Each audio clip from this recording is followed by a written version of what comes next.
Searching library databases.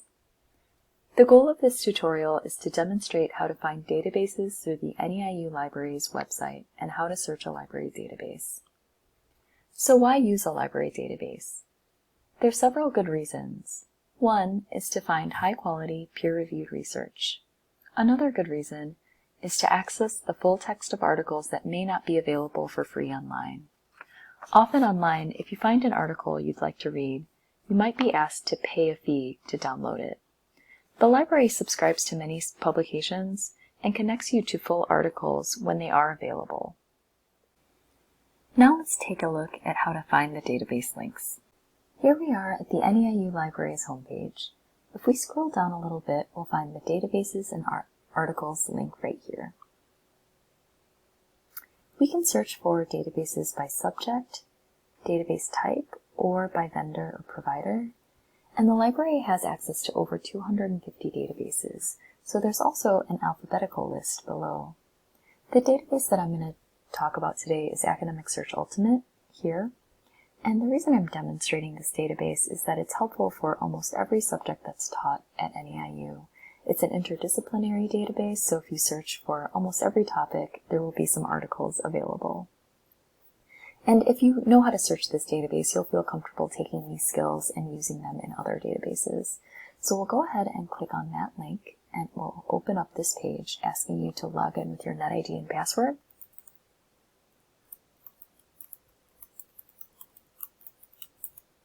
Now we're in the database and we can choose some keywords to help us find research on our topic. I'm going to use the example of climate change and bees.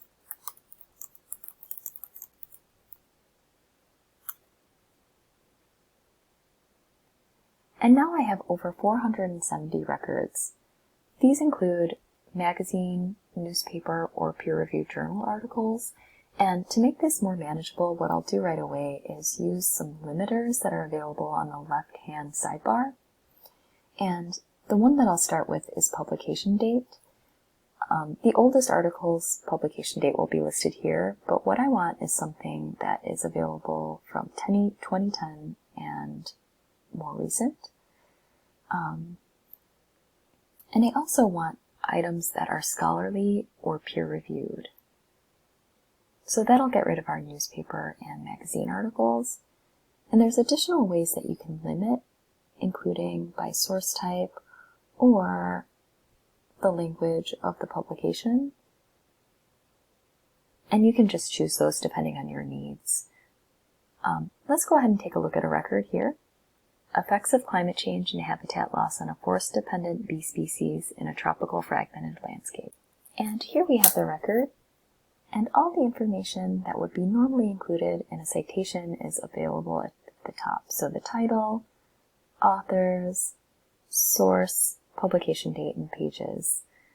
And as we scroll down, we'll also see things like subject terms that are supplied by the database and also by the authors. And here we have the abstract, which is a summary and description of the article.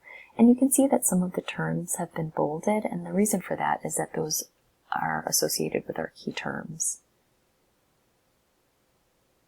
Now, if we scroll up to the upper right-hand corner again, we'll see that we can actually read this article by accessing it as a PDF or as HTML full text, which is just a typed version of the article that's available beneath this record. On the right-hand side of the record, there's a lot of tools that are available to students. You can print, email, and so on. The tool that I think many students appreciate the most is the Citation Tool. So if we hit the Cite button, now there's citations in most of the popular formatting styles. So APA, Chicago, MLA will all be available here. And what I normally say about these is that they have most of what you need to complete your citation, but they're not always perfect. So I recommend checking this against whatever source you usually use to format your citations. And the other thing that I want to point out in the tools is the Permalink.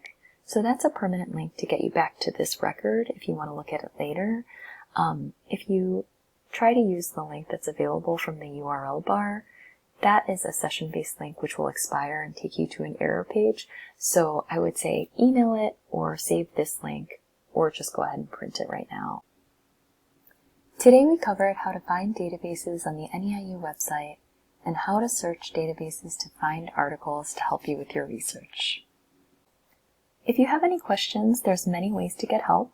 You can contact us online through chat on the library homepage, or you can contact a subject librarian for your course. Good luck with your research!